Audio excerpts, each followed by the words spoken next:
read 5 books from popular booktubers' all-time favorite thriller recommendation list. Are these really that good, or should you just skip them? Let's find out.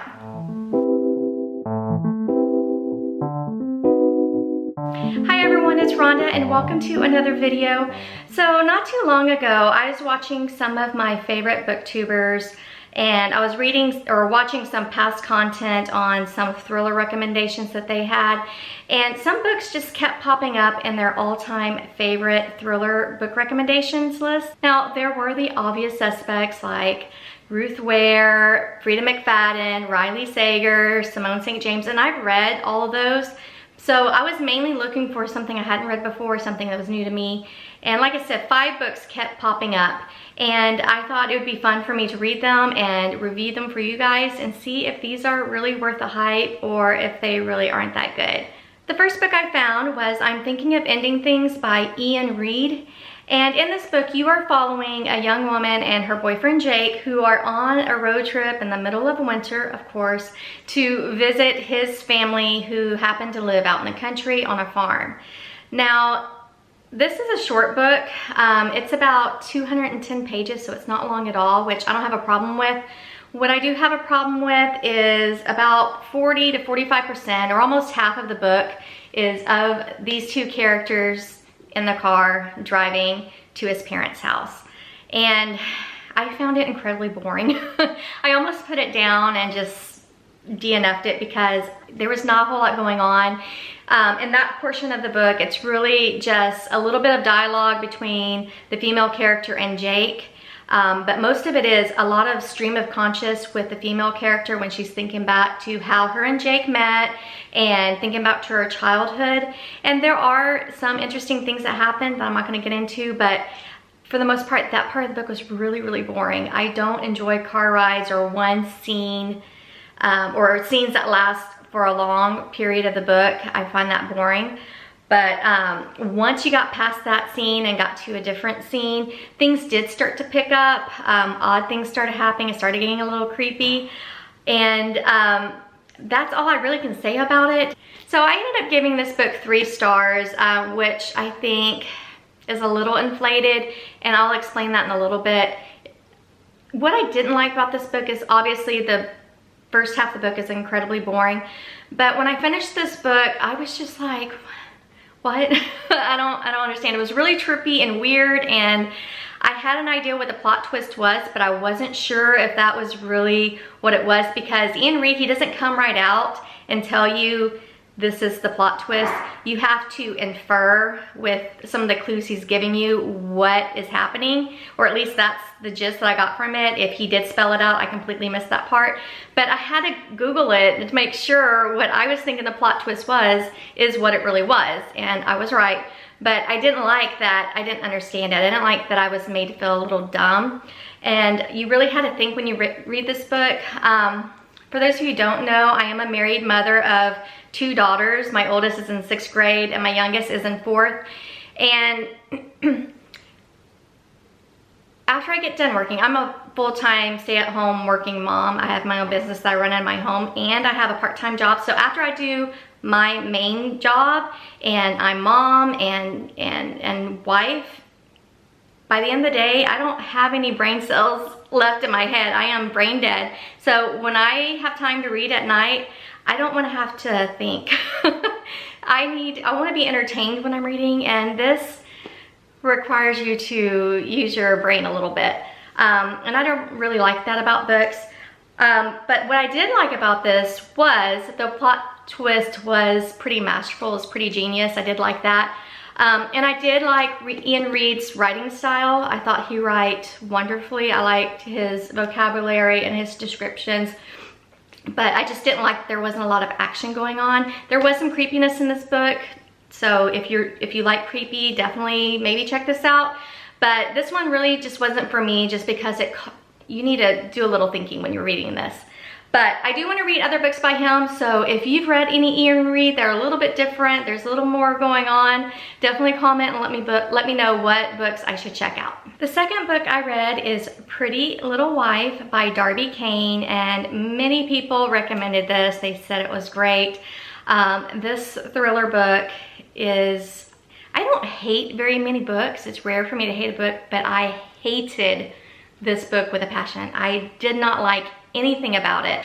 So here you are following Lila, who has just murdered her husband and has left his body somewhere to be found. However, his body is missing. So the entire book, she's trying to figure out, is he really dead? Is someone messing with me? What's going on?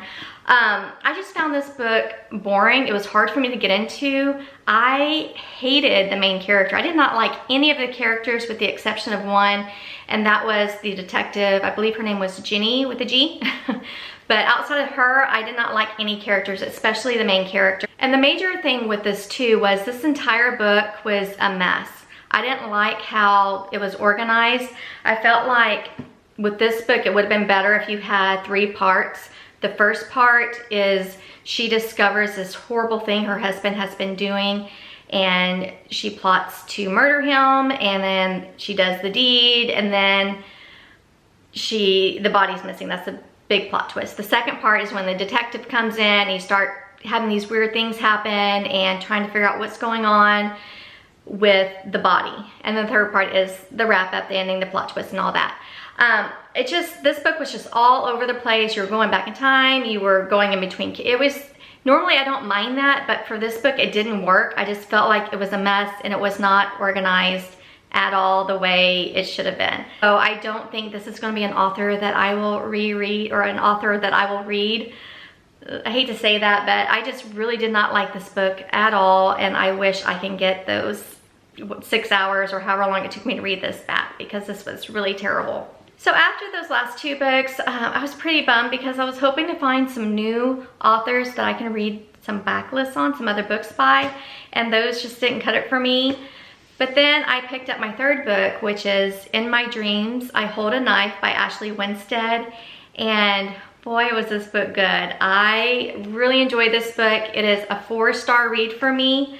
In this, you are following Jessica Miller, who is a successful young woman, and she's invited back to her alma mater to celebrate her 10-year class reunion for homecoming. And she is the kind of person who always came in second. Like, she didn't graduate valedictorian, she graduated salutatorian. She didn't get in the #1 college. She got in the second best. When she was rushing a sorority, she did not get into the #1 sorority. She got in the second best. And even with her friendships, she was always second fiddle to her best friend.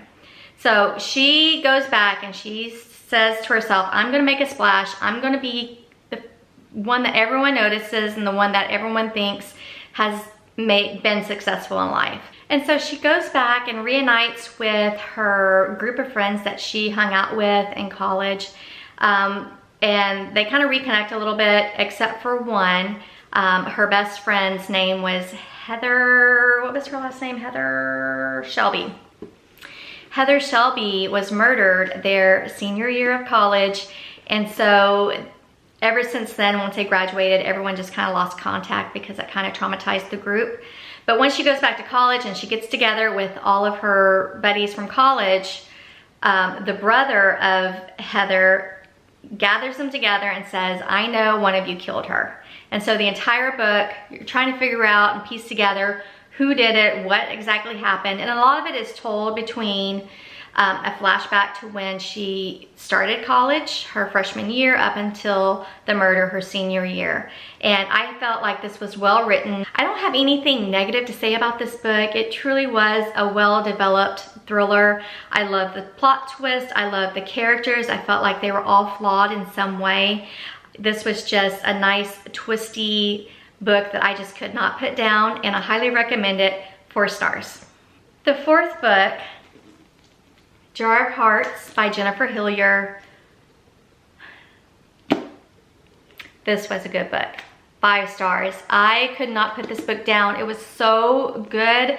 It had me reeling. I felt so many emotions. I was angry. I was sick to my stomach. I was crying in some parts. This is a really just gripping thriller, and you know, it does have some thriller elements to it, but it also reads kind of like a literary fiction. In this book, you're following Georgina, who is known as Geo by her friends, And when she was 16, her much older, I'm talking he's in his 20s, her much older boyfriend Calvin murders her best friend Angela Wong, and 14 years later the body is found. So in the 14 years between the time that her best friend is murdered and when she's arrested, other murders have happened, and her ex-boyfriend is considered a serial killer. And she helps the prosecution put Calvin behind bars for murdering her best friend. But because she knew about it and was there,